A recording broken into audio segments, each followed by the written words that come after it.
Good morning. It's Liz Davis. I am a nutritionist and gut health specialist. I help busy women fix their IBS, bloating, and other gut problems which can be really detrimental. So today I was going to do a quick rundown for you about artificial sweeteners, which ones you should avoid and why, and some better options for you if you are struggling a bit with a sweet tooth and you know it's not doing you any good. So yeah, first of all then, which sweeteners should you be avoiding? Well, firstly, it sounds a good idea, doesn't it, that if you're wanting to come off sugar or stop eating so much sugar, that you turn to artificial sweeteners because they're 0 calorie and they taste very sweet, etc., etc. But the problem is with them is that when you eat them or you consume them, you are essentially telling your brain that you're eating some very, very high calorie food. So your brain gets geared up for all these very high levels of carbohydrate to start going through your system, and it acts in the same way as if you had eaten some sugar. So it will release lots and lots of insulin from your pancreas, and it's actually the insulin which is going to make you put on weight. So it doesn't matter that the sugar hasn't actually arrived. You've tricked your body and it's got into a right muddle thinking there's all these calories that are supposed to be arriving, and then they never arrive, but your body will go through the same process as if it was going to arrive. So this then creates another problem in that your body then wants to make up the deficit. So you could end up craving very, very badly very high carb, sweet foods to make up for these calories that your body thought it was going to get.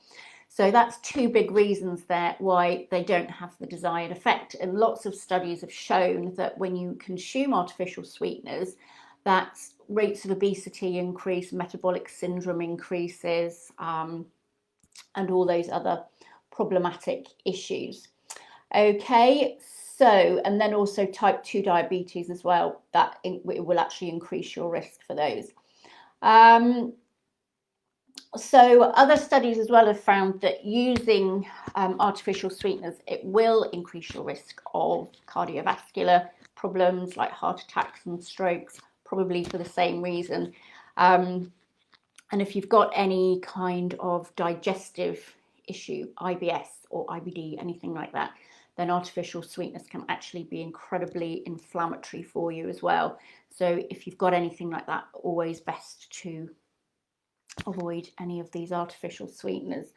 Okay, so what you're looking out for then, if you're buying any pre-prepared drinks or snack foods, check the labels, and you'll find these on anything which is labelled low calorie, low sugar, light versions of things are going to have probably quite a lot of sweeteners in them.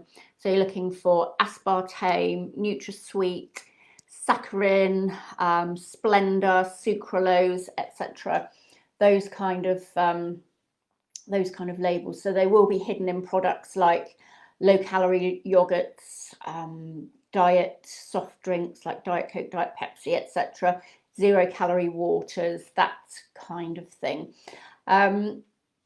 Particularly if you're pregnant or you're breastfeeding, really good idea to avoid these artificial sweeteners, because studies have shown as well that they put your child at risk for obesity related problems later on in life as well. So that's another good reason to avoid them at that time.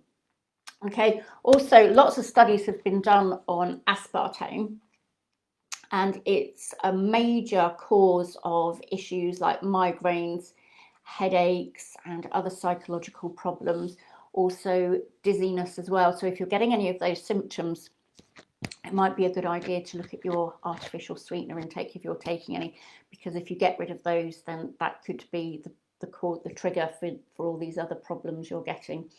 Okay, so there are some which aren't quite so bad. So there are a couple that I would like to mention, which are xylitol and stevia.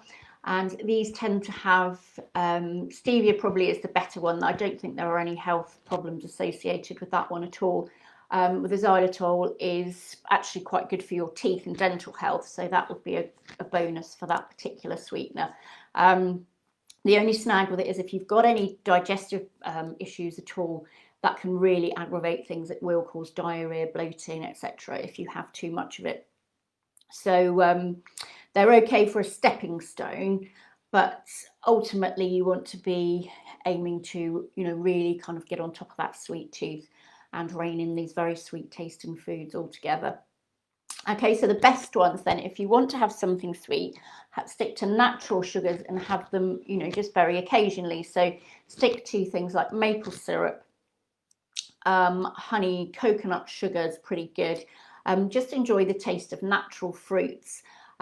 Get used to that level of sweetness, because that's, that should be our cutoff point really as far as sweet food's concerned.